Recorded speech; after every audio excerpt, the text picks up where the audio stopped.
a little later than we usually come on, but we are here nonetheless. It has been just a few weeks, huh? I haven't been on here in a couple of weeks. I've missed talking to you guys. I've been busy, but I'm certainly very happy to be here tonight. Hope you guys are doing good as we approach the end of the week.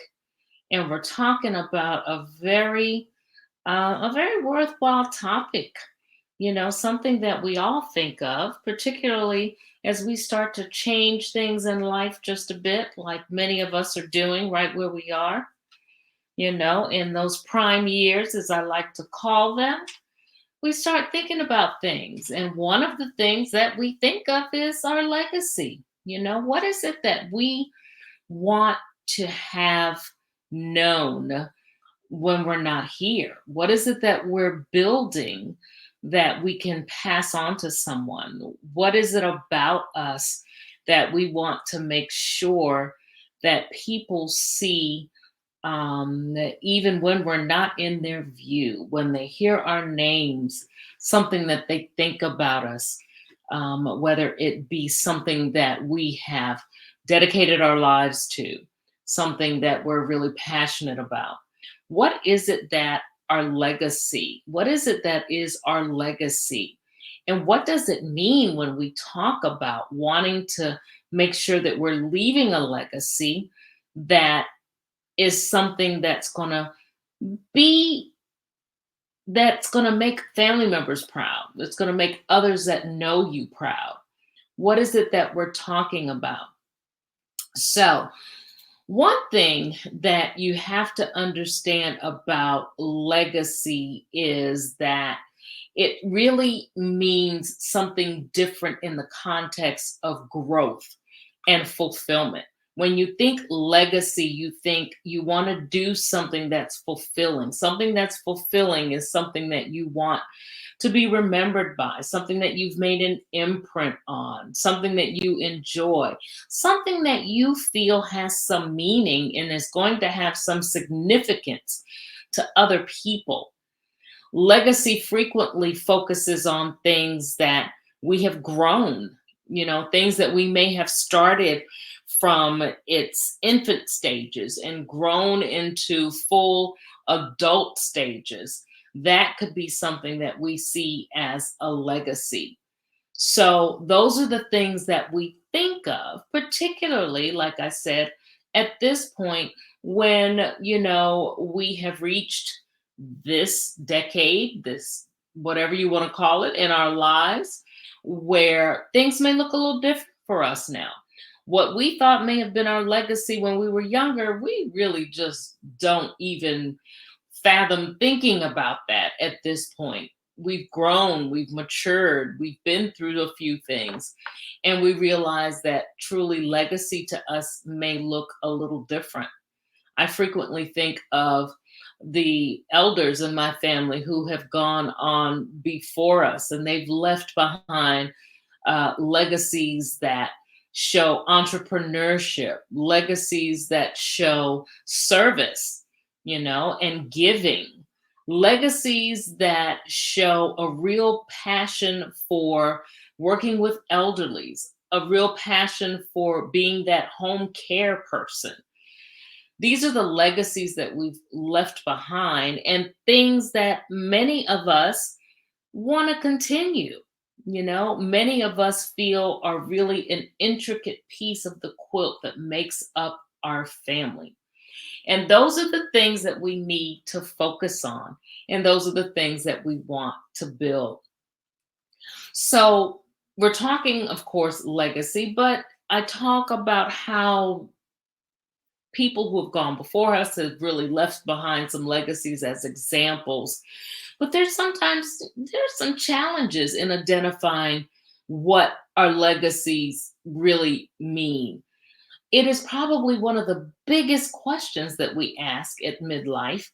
And then, if we're not careful, we can really get ourselves kind of in a stuck place because we feel that we haven't achieved something in life, or we haven't made a difference somewhere, or we've spent so much time that we may think we've wasted on different things, that we really don't have a legacy.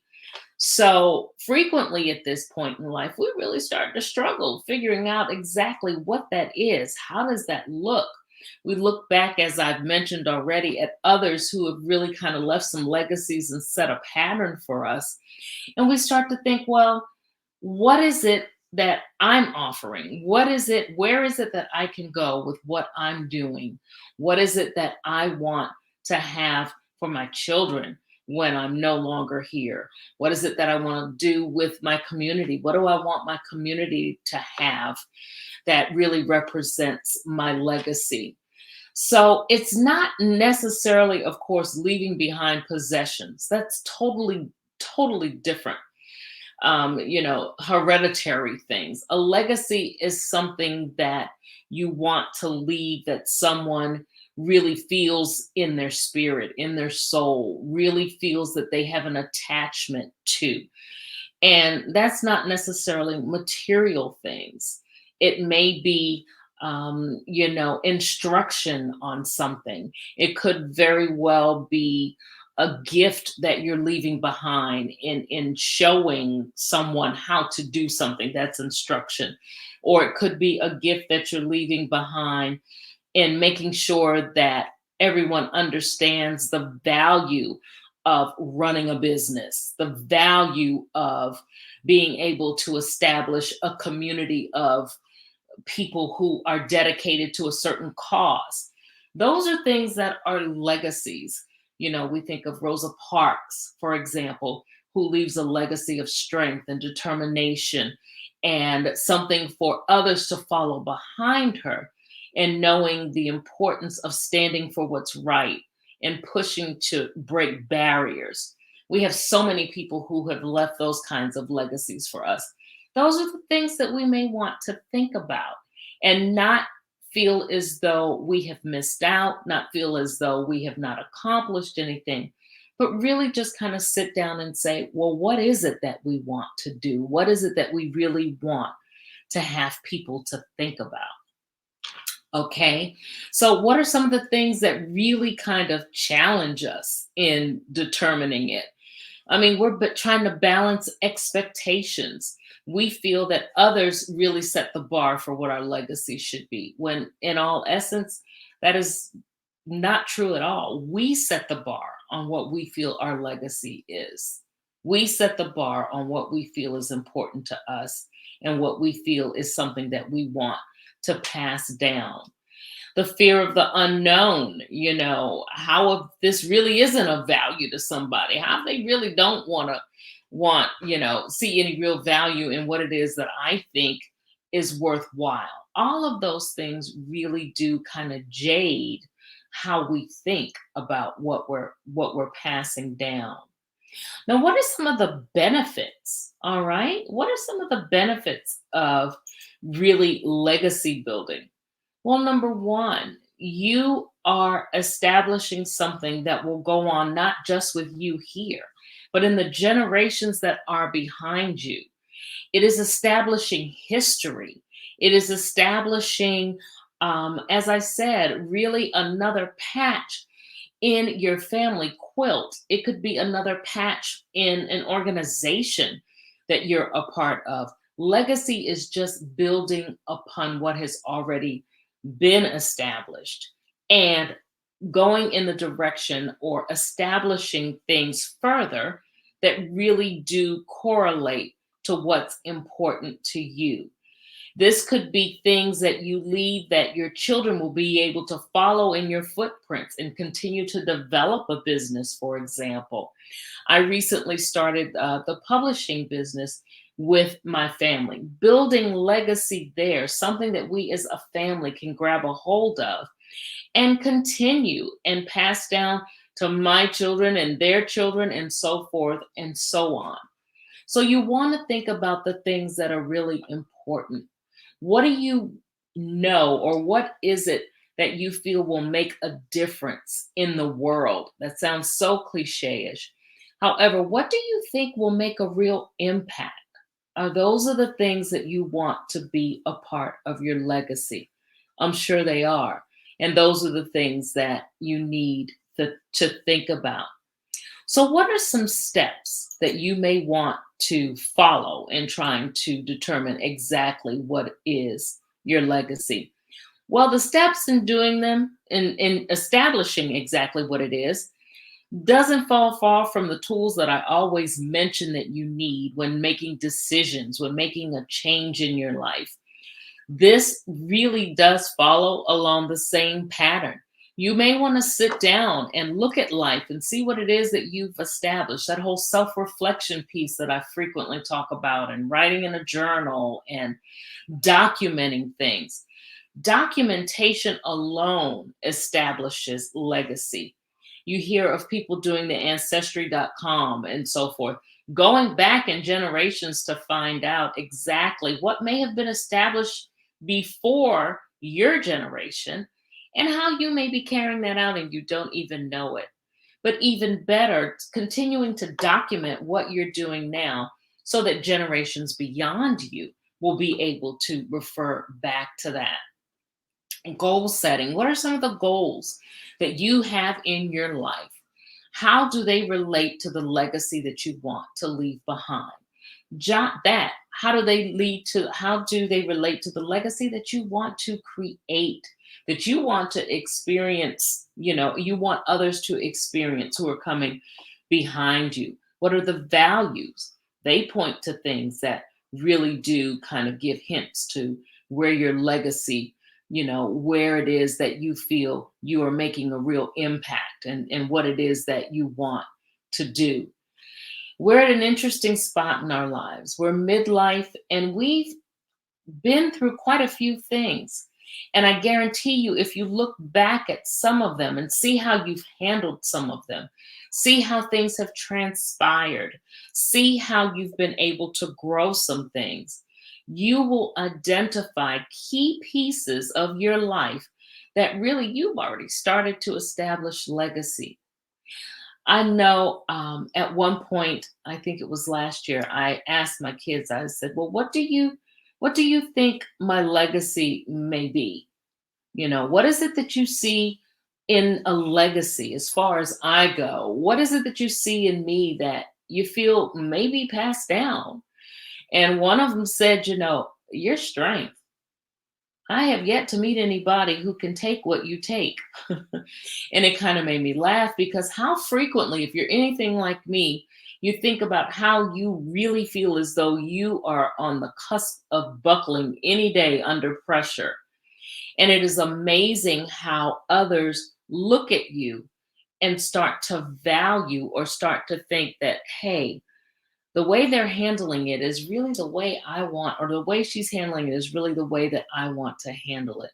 I want to develop a legacy of trust, a legacy of faith, a legacy of perseverance, all of those things, because it's in the character that makes up the individual where that legacy is being established.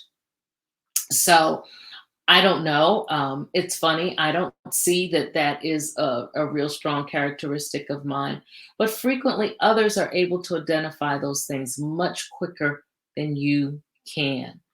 I frequently talk about my father and his legacy. His legacy was definitely one of service, and there's so many people who can attest to that, who can testify to that definitely being something that he did that they feel they want to carry on now that he is no longer here. So I want you to think about those things. I think about, as I said, people who have gone on before me, who are great cooks, for example, great entrepreneurs. My mom herself is one of great perseverance. So you just don't know unless you really sit down and give it some thought. And this is a great time to do that. Remembering that just because you're in your prime doesn't mean that you have lost years where you could have been establishing something. Look back in your history to find out what's there that you may be missing. Ask somebody else what they see in you that they think is going to be a strong legacy, and continue to build that. Build the legacy of business, Books, huge piece of what I do for establishing legacy. Words will be behind when I am long gone, and words that people can look at when they want to know more of what I was thinking at a certain time in life, what things were like at a certain time in life. And hopefully, something that somebody will be able to grab a hold of as instruction and be able to carry out life and make life better because of it. All right. So that's it. Talking legacy, talking how it is in the mid years. Sometimes we get a little confused and a little downtrodden because we feel that we really aren't establishing something that really makes an imprint for us. Challenging you to look into life and sit down and spend some time to determine exactly what that is. Write down the kind of legacy you want to have and then work towards that and remind yourself daily, are you building what it is that you desire to build? All right. Just a little nugget for today, just a thought for Thursday for those of us in our prime. And I bring to you, of course, the things that are challenges for us in our prime. And of course, I give you tools for for helping you to deal with those challenges and for making you better. We have a challenge coming up next week, talking about challenges. The Unstuck Challenge. It's time to get unstuck. The Breakthrough Challenge. It starts on Monday. I'll be sure to provide a link here for you today so that you can sign up. It is absolutely free. Something to get you going as we go into this third quarter, well, the fourth quarter, forgive me, the fourth quarter of the year. So, something to get you going so that you can glide into not only just this fourth quarter, but stride as you go into the beginning of the year. All right. So that's it. Listen, you guys have a great day. Have a great rest of the evening. Have a good weekend. It's coming up. Make sure you spend some time on resting. Make sure you spend some time on reflection and make sure you spend some time enjoying yourself. All right. Go out, be courageous, be bold, be faithful in what you do, and be encouraged and just know who you are. Know the imprint that you have and know that you can make a difference. Go out and touch something and make it better. All right. You guys have a great one. Bye bye.